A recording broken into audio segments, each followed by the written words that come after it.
Hello बच्चों, स्वागत है आप सभी का आपके अपने YouTube चैनल कैम गुरु अकेडमी में। तो पिछली क्लास में अपने बात की थी यूरिया और उसकी मृदा अभिक्रिया के बारे में। अगर आपने वो क्लास नहीं देखी है तो YouTube चैनल से जाके जरूर देख लें। और आज अपना जो टॉपिक है वो है अमोनियम सल्फेट का। कौन सा आता है? Ammonium sulphate.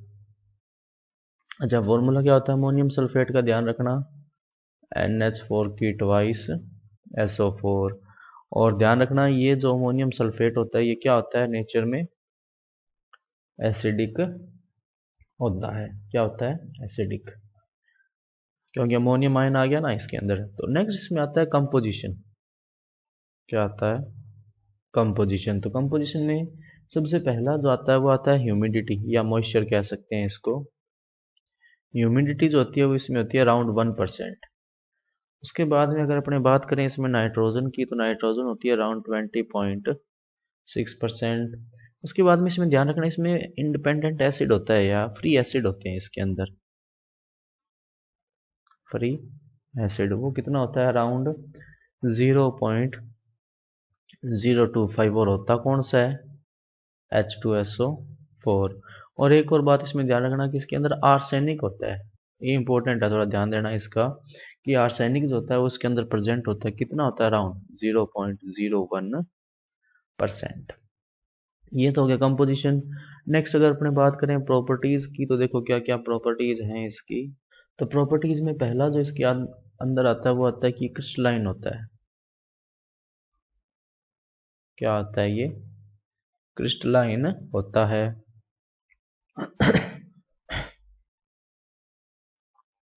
अगला जो आता है ये आता है वाटर सोल्यूबल। कि ये क्या होता है?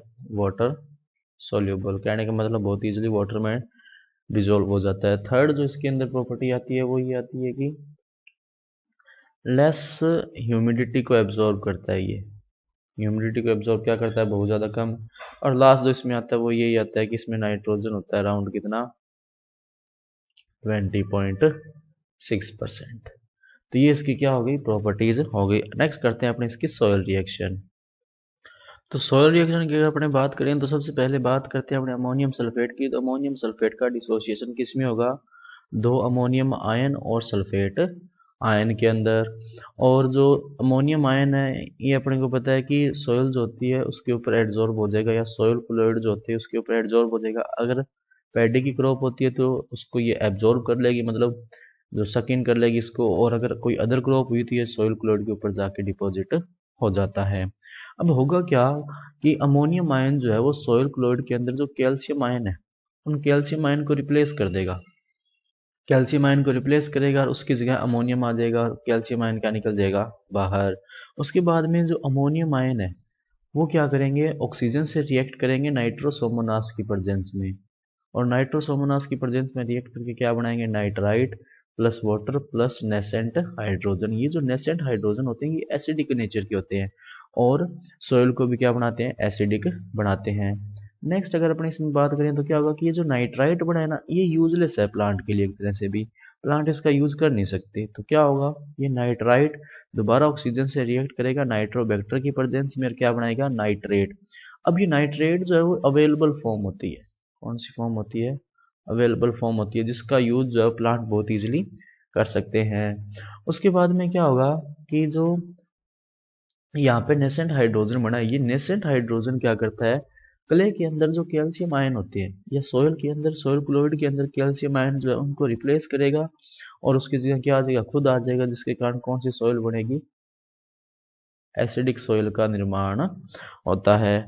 अब यहाँ पर एक दो बातें आपको और ध्यान देनी है। कौन सी? देखो कि पहला तो ये कि अगर अपने 100 kg अमोनियम सल्फेट यूज कर रहे हैं, 100 kg अमोनियम सल्फेट अगर यूज कर रहे हैं तो उससे अराउंड 110 kg कैल्शियम कार्बोनेट का लॉस होता है।